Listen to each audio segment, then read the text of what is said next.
Wala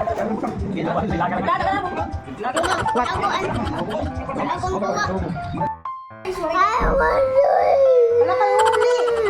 Ayun to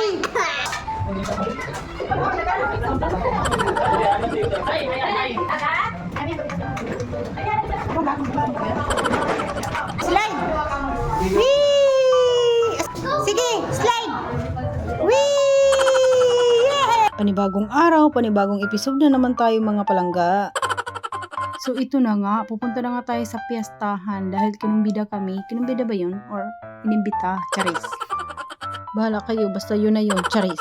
Palitaw guys, no? So pupunta kami doon sa kamag-anak ng aking asawa dahil fiesta sa kanila. Nakakahiya naman pag hindi namin pinuntahan kasi ilang beses na yan sila nag-imbita sa amin na hindi kami pumunta. Kaya ngayon, maaga pa lang pumunta na kami guys, no? Kasi para maaga tayo makauwi mamaya dahil si Papa Odon ay duty mamaya gabi, kaya maaga din kaming pumunta doon. Kasama lang namin si Alter at saka si Ate Drone B, si Amshi naman tsaka si Kuya Dritz ayaw nilang sumama. At buti na lang talaga na hindi sila sumama para may maiwan naman dito sa bahay.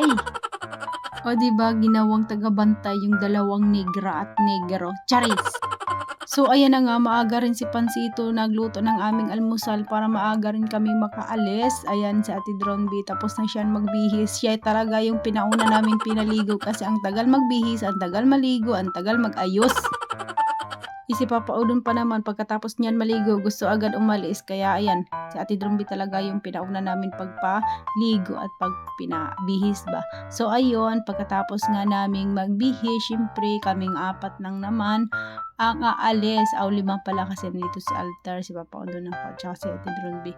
5 pala kami guys, no. So ayan, at hindi rin mahirapan yung ating motor, kaya ayan, konti lang kami, hindi naman sumama din sila Bibi, kaya kami lang talagang 5. Tapos, ayan na nga, nandito na tayo sa ating ayan, pagpipistahan, nandito na kami. Kami pa lang yung tao, di ba? Kami yung nauna at hindi pa kaluto yung lechon nung dumating kami dito. Kaya ayan, pagdating namin dito guys, tingnan mo naman, meron agad si Alter na kalaro, yung tagbalay ba tawag doon? Ayan, yung batang iyan, taga dito yan, at anak niya ng may-ari at naging best friend niya agad, no? O, diba? Ganyan talaga kalakas yung anak ko, charis. Yan. At tingnan mo naman, pakit-akit pa sa lamisa si Alter at tagantay pa talaga kami na maluto talaga yung lechon kasi masarap talaga pag bagong hango yung lechon kasi malutong pa talaga yung mga balat, no? Kaya ayun, mag-snack lang muna kami dito. Dahil lechon talaga yung aming pakay dito. Charis! Kaya ayan, isa-shoutout natin yung nag-ano sa amin dito, nag-entertain, lalong-lalo na kay Noibe, dahil viewers ko yan siya. Shoutout sa inyo na mga taga-Kantong-Tong, kay Mano Jorge at kay Mana Rosa. Shoutout sa inyo. Thank you so much ha, pag-imbita sa amin dito. At lalong-lalo na sa may-ari ng bahay, thank you so much sa iyo Maricel, sa pag-imbita sa amin at pag-entertain sa amin dito at nabusog kami. Thank you. Kaya nag-enjoy kami. Charis. So ayan na nga guys, no, so dumating na yung ibang bisita, hindi lang kami yung dumating at hindi lang din kami yung taga sa amin yung namiesta, yung mga kapatid ni Papa Odon ay sumunod din dito sa amin. At saka ayan na, arangkada na dahil luto na yung lechon at sakto lang din 11:30 na ata yan dyan. Kaya ayan, pagkatapos ngang ilagay yung lechon sa lamesa ay arangkada na, kainan time na, dahil iyan naman yung pinunta natin dito, yung kain-kain pag may piyesta. Ganyan dito sa summer guys, pag piyestahan talaga ay kainan time talaga yan. O diba, hindi pa nga kami nakakain guys, nagkuha agad ng Red Horse para malasing daw agad kami, pero hindi kami nag-inom, nagkain-kain muna kami at inantay talaga namin yung lechon na maluto. Kaya kami yung nauna dito, kaya kami yung mag-biblis ng pagkain at nagdasal. Siyempre, dasalan natin yung pagkain para dami makakain. So ayan, at dahil dami naming taga-Buray, so pagkatapos namin kumain yung lechon ay naging kalahati na. Tapos ayan, si Alter, nagsimula na nga si Alter magpasaway at nagmaoy na siya guys dahil gusto niyang umuwi at kukunin daw niya yung mga toys na, kaya ayan, nagmaoy na yung bata, no? Sabo na, sabi kuya, sab.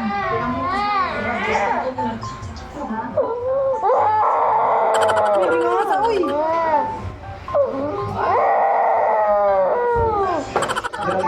Uy, bakang mali ako.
O di ba kami talaga nag-una-una sa lamesa guys, no?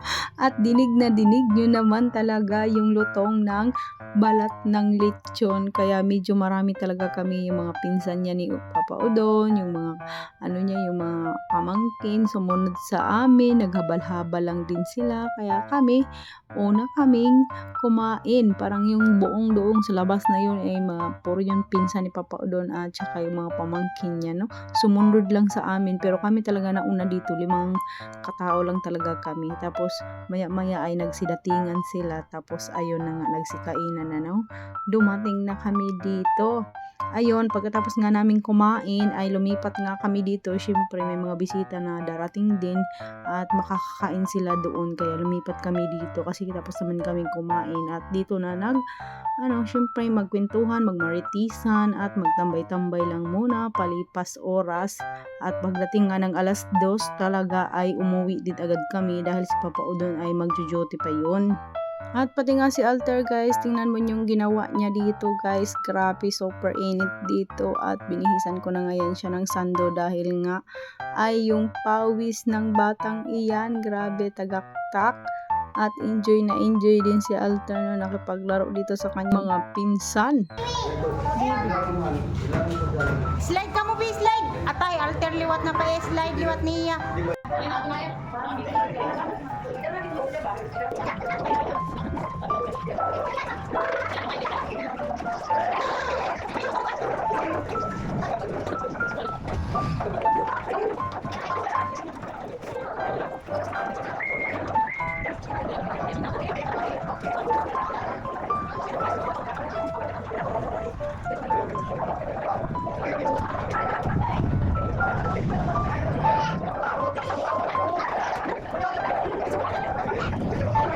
So ayan guys, no, yung ininom namin dyan ay yung Sunmig apple lang para ayaw namin yung sumakit yung ulo ba, hihilo ka. So yung nainom ko dyan ay 2 lang Sunmig apple, tapos yung ibang matanda dyan ang kasama namin ay ininom nila yung Red Horse.